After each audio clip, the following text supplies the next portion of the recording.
Cian, overall, how are you feeling about the performance against the All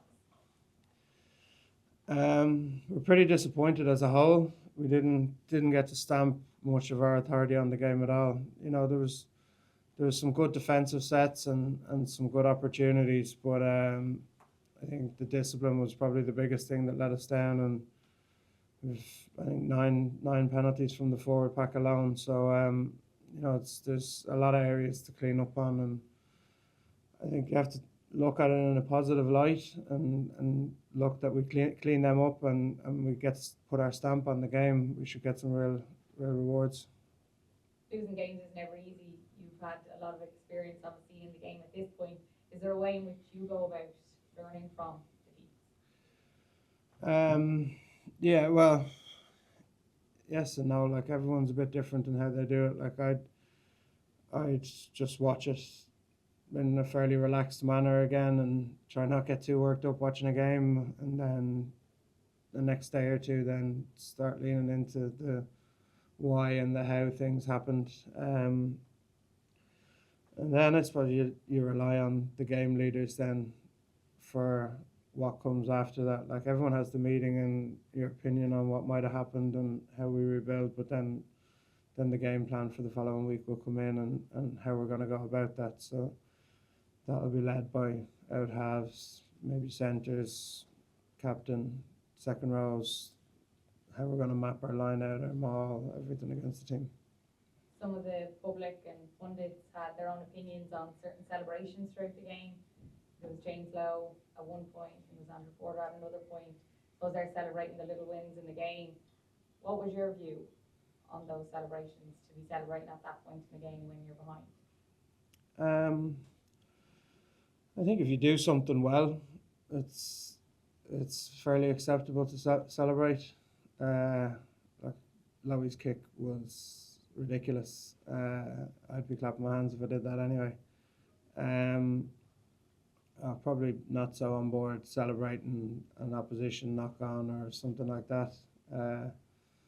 But it's each their own as well. It's whatever gets someone into a game mentally, and that's what they want to do, to drag the supporters into the game, to amp up the stadium a bit, to get a bit of a mood going. Grant. You're on the cusp of equaling Brian O'Driscoll's record, and I know that you've talked about caps not meaning a lot before, but this one must mean something to you. I will try and separate from this as much as possible. I kind of find any of the personal stuff adds more stress to my week than any of the group stuff. Like, 100th cap week was probably the worst week of my career for how I felt. But there was loads of nice things said and loads of nice things done. Whereas something like a Grand Slam weekend, I can live it and thrive it and enjoy it far better. So I don't know, have I over time built myself so much into just group and hating personal, or I don't know what it is, but it's where my mindset goes on it. Fair enough. We'll ask you about it after then instead of before.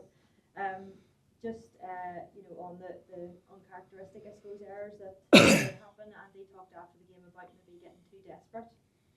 Was there a sense of that when you were on the pitch?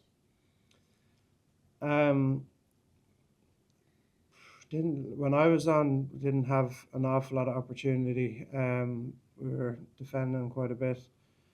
I think as desperation goes, maybe that could come in trying to play a play that might not have been on or something, or how we're going about our business there. But there has to be some sort of change to get yourself back into it. It's silly to think do the same thing, get a different result. So I think maybe a lift in the intent of collisions and going about it in that manner is probably where we need to pick up and look to win more contact battles and get two men on one ball carrier, things like that. Things to put us on more dominant phases of the game. I did see you practicing a few throws at training this morning. Do you still keep your hand in case you're needed at hooker? Yeah.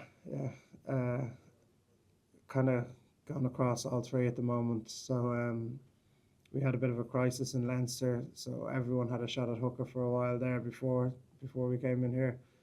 And yeah, just try and stay on top of where I might end up because I'm marked up for anywhere in the front row. Okay, and Cian, just because you've been around the camp so long, was there any indication during the week of like where this performance came out of, and have you noticed that in the years before where maybe, I don't know, the England match in 2019, the start of that, is there something, a sense around the camp and you recognise it after? Are you able to identify something that maybe wasn't just quite right? I don't think so, because we sat around and talked about this after, and as weeks go, it was a very sharp week, and you know, we were challenged well. There's a team in Bibs and team that's playing, and the Bibs team are well clued up on what the opposition do and run opposition shape at the team. So it's highly competitive in the right manner, and I think all the preparation in that sense was very good. So it's hard to put your finger on why and how. I know initially they said that Johnny might come in as a mentor to the out halves or that, but last week he said, you know, he's there for anyone. I mean, has he been in this week so far? Or He's in today, yeah. He's in today. Yeah. Does he get his say then in some sort of in the review?